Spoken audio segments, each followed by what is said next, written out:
طبعا حملات الاعتقالات اللي تقودها القوات التابعة للمالكي أعطيك أخلاقياتهم. أول مرة هم يدخلون كلهم مكرسلين، كلهم شاربين خمر، يدخلون يعتدون على النساء، يعتدون على الأطفال، يفلشون كل شيء موجود بالأثاث البيت، كل الفلوس الموجودة ياخذوها، كل واحد قدامهم يحمل السلاح، يعني واحد سالم مسلح قدامهم ياخذوه. اعتداء بالغلط والضرب. هكذا كان يتحدث أهل السنة عن المعاناة مع القوات الأمنية في تلك المحافظات، وهم صادقون وهم محقون، كل ما يقولونه صحيح. والله العظيم والنبي الكريم، عمليات الخطف اللي صارت ببغداد كلها 99% من عدها اللي قاموا بها هم رجالك. المالكي. اي والله المالكي كان يقوم بعمليات الخطف. مو هو، رجاله. رجال المالكي في اي رجاله هم اللي يخطفون، هم اللي يساومون، وبعدين يذبون عن الميليشيات بعلم السيد المالكي. والله العظيم والنبي الكريم اتحمل المسؤوليه امام الله. زين، رجالك، انت رجالك، عندي ادله وعندي شواهد وعندي ثوابت. زين، انت رجالك نفسك ادله ملموسه. طبعا. لماذا لا تقدم هذه الادله للقضاء؟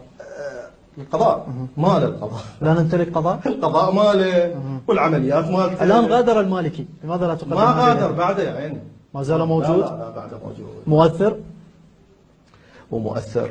أنا أعتبر البغل اللي ينتخب واحد بحزب الدعوة هذا بغل، ما عنده عقل أصلا.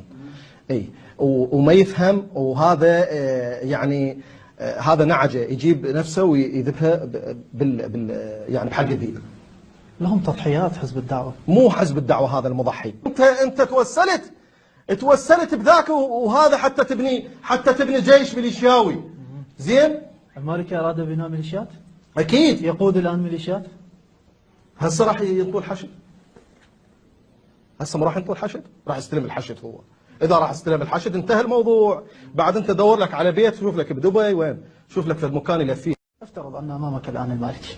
أقول يا دولة رئيس الوزراء، اطلع يعني قدام شعبك واعترف اعترف بسذاجتك، اعترف بأنك قدت البلد إلى الهاوية، اعترف بأنك أحرقت الأخضر واليابس، وبعد ذلك انتحر، أو يعني قدم نفسك للمحاكمة لتعدم، وحتى يعني تنال بقايا الشرف. أولا، وإيران ثانيا، ما يجري وما سيجري في العراق. طبعا أكيد سيتحملون وسيحاسبون حساب عسير على كل قطرة دم. سياسي الشيعة اليوم همهم المناصب؟ أكيد، المناصب والنساء والولدان المخلدون طبعا. أحزاب إسلامية سمعت سيد كلهم قاطبة. أنا يعني باوعلي، أنا ما جاي يعني ألتقي على مود أسيء الواحد أو كذا، أو ولا أريد أكشف أوراقهم، هم مكشفين يعني، هم مفضوحين ومختزين ومشتهرين يعني. وذيك دبي وذيك بيروت تشهد عليهم. ذيك مكاناتهم. شوف أكو مكان بيروت ما اشتروه، شوف الفلوس اللي عندهم، اللي واحد يروح هناك البيروت على مود يسد له سالفة بمليار دولار ماخذها ابنه. تقصد السيد المالكي؟ طبعا أقصد السيد المالكي، هو مفضوح.